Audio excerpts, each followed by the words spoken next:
Eagle 7 Sunrise TV is Messianic TV network, run by Beit Lechem Missions Foundation in Papua New Guinea, managing events, live broadcast or published report of news, Messianic information about current events. This may be provided through many different media: word of mouth, printing, postal systems, broadcasting, electronic communication, or through the testimony of observers and witnesses to events. Eagle 7 Sunrise TV brings to you world news events surrounding modern-day Israel and the Jewish people. God's plan for the entire planet revolves around the physical and spiritual restoration of Israel and the consequent return of the Messiah Yeshua Jesus. Whether or not the nations realize it, world events are swirling around Israel and God's agenda, not the other way around. Eagle 7 Sunrise TV hope to get connected with you in the prophetic dots between God's plan for mankind, Israel, and today's news from Israel, the Middle East, and the Jewish world, and Messianic believers in Yeshua around the world.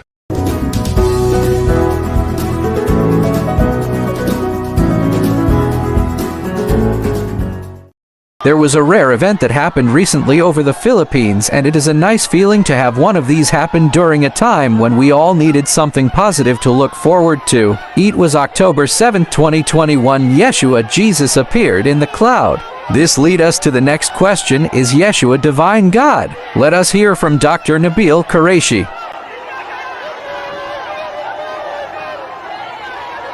Assalamu alaikum. Wa alaikum salam.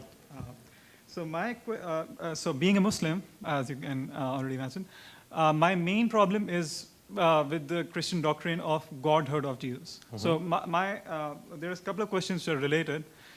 First of all, I find this concept logically fallacious. Like, there are many aspects to its logical fallacy, as in maybe one of them could be that how can God be finite and then infinite at the same time? Like, this is like, it's like saying that there could exist a square circle. It's a logical fallacy, right? So when we say that Jesus was God or Son of God, we are actually saying that God existed in finitude during the life of Jesus, and he also is infinite at the same time. This is logically fallacious. Now, because you are you're coming from a historical standpoint. Did you want me to respond to that, or are you having it's a something relate. else? Like the same question continuing. So, because you're coming at it from a historical standpoint, another thing that adds, like the historical evidence that adds, like that supports this argument, is that the concept of Trinity, the word Trinity itself, it doesn't appear as a theological term till near the end of the 2nd century after Jesus. So it was first used as trias by Theophilus, the bishop of Antioch, in AD 180. So we can, adding up to that, when you refer to Mark chapter 14, verse 62, which is what you say is the proof that Jesus claimed to be God, are you really applying the same criteria of objectivity that you were applying previously to the Quran when interpreting this as meaning that Jesus is claiming himself to be God? Because if you look at it completely objectively, looking at the entire text, there is nothing in the entire text that's saying that Jesus claimed to be God. And in fact, the verse that you yourself quote is actually saying Son of Man. So, I mean, these are great questions. Don't go anywhere. What's your name? Munzir. Munzir, where are you from? I'm from Pakistan. Pakistan. बहुत खुशी हुई आपसे मिलके. I had the exact same questions when I was when I practiced Islam. What I want to point out is that first and foremost, what we have to see is what Jesus claimed for himself. Now, the secondary stuff that follows, the theological unfolding or unpacking of what he said, we can spend years and years debating what it means. But what did he say about himself? That's the first thing we want to look at. So, again, that's a historical perspective. Theologians argue all day long, back and forth, back and forth. You know, theologians argue all the time, and I just sit back and watch and smile because you can't really prove it one way or another. But when it comes to historical events, we can show with relative degrees of certainty, if the evidence is good, if the records are good, what the most likely conclusion is. So first, and let me give you an answer before, if you feel like interjecting, we can talk afterwards. First, I want to point out you are absolutely right. The term Trinity is not used till the end of the 2nd century.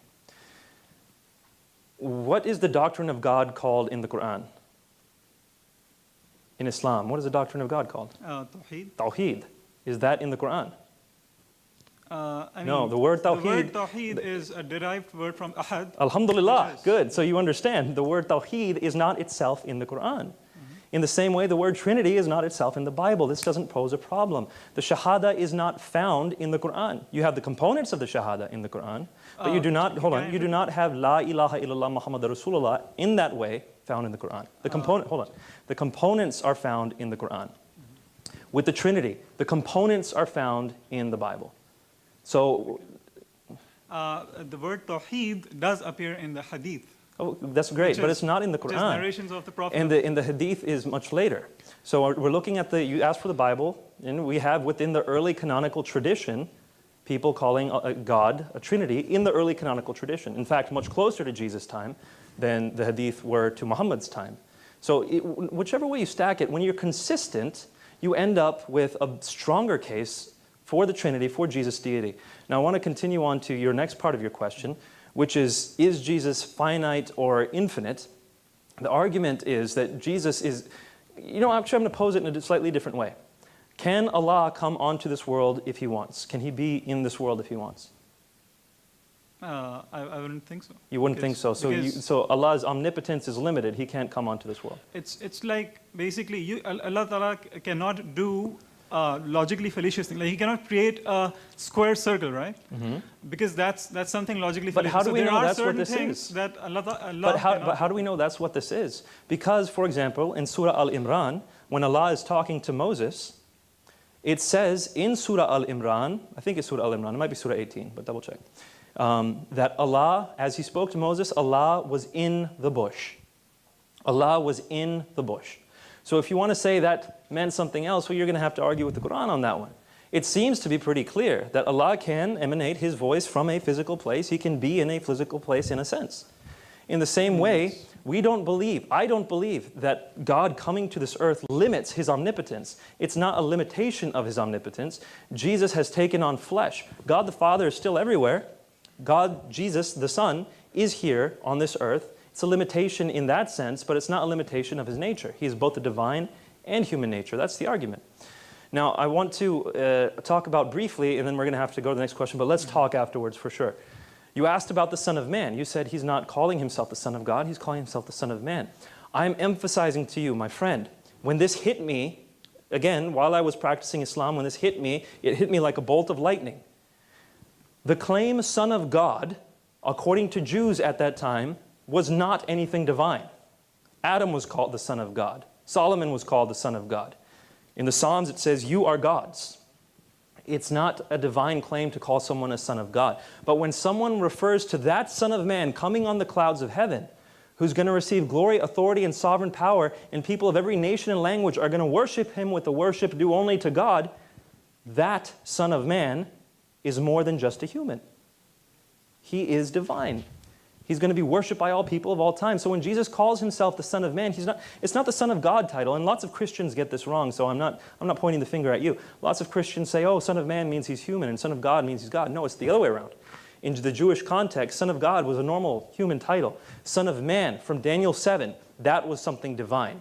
Go back and read Daniel chapter 7. See that this man is worshipped by all people from all eternity. This man, or one who looks like a human anyway, is worshipped by all people alongside of God the Father. That's the one Jesus is claiming to be. Definitely understand that point that I'm trying to make. And so when you see that Jesus' claim is found there in Mark 14:62, it's found in all the Gospels, and every time Jesus uses the term Son of Man, He's alluding to that. You cannot extract that from the Gospels. So please put Mark 14:62 next to Daniel chapter 7 and see what Jesus is claiming for Himself. And we'll talk afterwards for the rest. Lord bless you, my friend. We'll take one last question. Where does He claim to be God? It took me a while, but I began to realize that when I read the New Testament the way it's supposed to be read, from the perspective of those who understand the Old Testament, then Jesus very clearly claims to be God. I didn't want to go to John. Most people said, look at John. In the beginning was the Word was with God, the Word was God, and the Word became flesh and dwelt among us, and we beheld His glory, glory of the only begotten. Look, clearly Jesus is claiming to be God here. Well, number one, no, it's not Jesus talking, that's John talking. But number two, that's the Gospel of John. That's really, really late. I want to look at the beginnings of Christianity. I want to see how, from the very first part of the Christian message, Jesus is proclaimed as God. And so I went to the first Gospel, the Gospel of Mark. And it was precisely there where I read Mark chapter 14, verse 62, which when I understood what that verse was, it blew my mind. Here Jesus claims to be the Son of Man from Daniel. He claims to be the I Am from Exodus. And he claims to be the one sitting at the right hand of the power from Psalms 110, verse 1. Jesus very clearly claims to be God in Mark chapter 14, verse 62, when you understand its context. And so I said, all right, fine. Well, how do we know he died on the cross? Did he actually die on the cross? Because the Quran told me Jesus did not die on the cross. The Quran says, in chapter 4, verse 157, وَمَا قَتَلُوهُ وَمَا صَلَبُوهُ. We killed him not, nor did they crucify him, but so it was made to appear to them. So as a Muslim, I believed what the Quran told me. Jesus did not die on the cross. But Christians think Jesus certainly died on the cross. So this was a good litmus test right here. Which one's true? Which one's false? So I said, I'm going to study Jesus' death on the cross from a historical perspective. I want to see, did he actually die on the cross? And no matter how you look at it, whether you're an atheist, agnostic, Jew, Buddhist, however you look at it, if you're a historian and you're studying the evidence of Jesus' life, you have to conclude that he died on the cross. Every scholar who studies Jesus' life concludes that Jesus died on the cross. In fact, what they say is that if we can know anything about Jesus' life, it's that we know he died on the cross under Pontius Pilate. And the third thing, the issue of the resurrection, did Jesus rise from the dead? Again, if Jesus didn't rise from the dead, the Christian faith is in vain. So how can I know whether Jesus rose from the dead? Well, as luck would have it, God brought to town a debate. It was a debate on whether Jesus rose from the dead. It was between a Christian named Michael Licona and a Muslim, Shabir Ali, both very respected in their fields. And as I was watching the debate, I was still a Muslim. As I was watching the debate, I concluded that the Christian case was far stronger. And I'm not the only one who concludes that. The argument that he uses, the minimal facts argument, an atheist by the name of Michael Martin, he's a very well-known atheist philosopher, says that the minimal facts defense for the resurrection is the strongest defense for the resurrection that has ever been provided in history. Beit Lehem Missions Foundation is non-governmental organization, NGO, non-profit organization, non-denominational missions foundation to Jewish people. We operate in one Newman missions mobilization into Messianic community. It is time for Jews and Gentiles running the laps together. See the link below on how you can get involved with us.